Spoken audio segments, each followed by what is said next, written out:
Miss Nelson is Missing by James Marshall. The kids in room 207 were misbehaving again. Spitballs stuck to the ceiling. Paper planes whizzed through the air. They were the worst behaved class in the whole school. "Now settle down," said Miss Nelson in a sweet voice.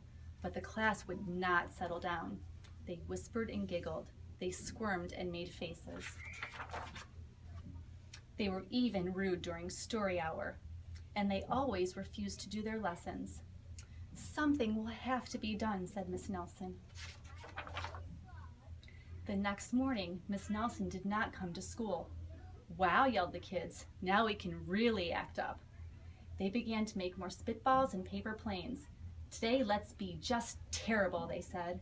"Not so fast," hissed an unpleasant voice. A woman in an ugly black dress stood before them.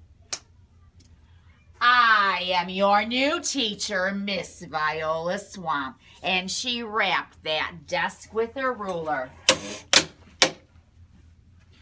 "Where is Miss Nelson?" asked the kids. "Never mind that," snapped Miss Swamp. "Open those arithmetics books." Miss Nelson's kids did as they were told.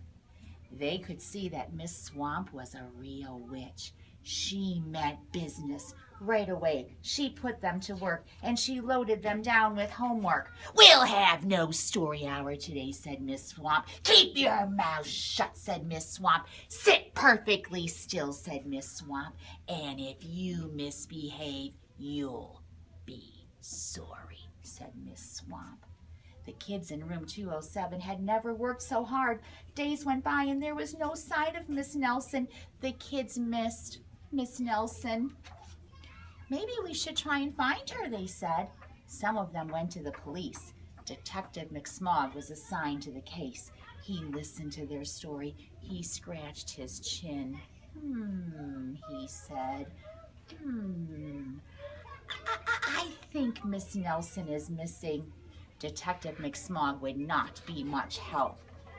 Other kids went to Miss Nelson's house. The shades were tightly drawn and no one answered the door. In fact, the only person they did see was the wicked Miss Viola Swamp coming up the street. "If she sees us, she'll give us more homework." And they got away just in the nick of time. "Maybe something terrible happened to Miss Nelson. Maybe she was gobbled up by a shark," said one of the kids. But that didn't seem likely. "Maybe Miss Nelson went to Mars," said another kid. But that didn't seem likely either. "I know," exclaimed one know-it-all. "Maybe Miss Nelson's car was carried away by a swarm of angry butterflies." But that was the least likely of all. The kids in room 207 became very discouraged. It seemed that Miss Nelson was never coming back, and they would be stuck with Miss Viola Swamp forever. Suddenly they heard footsteps in the hall. "Here comes the witch," they whispered. "Hello, children," someone said in a sweet voice. It was Miss Nelson. "Did you miss me?" she asked. "We certainly did," cried all the kids. "Where were you?" "That's my little secret," said Miss Nelson. "How about story hour?" "Oh, yes," cried the kids. Miss Nelson noticed that during story hour, no one was rude or silly. "What brought about this lovely change?" she asked. "That's our little secret," said the kids. Back home, Miss Nelson took off her coat and hung it in the closet, right next to an ugly black dress. When it was time for bed, she sang a little song. "I'll never tell," she said to herself with a smile. P.S.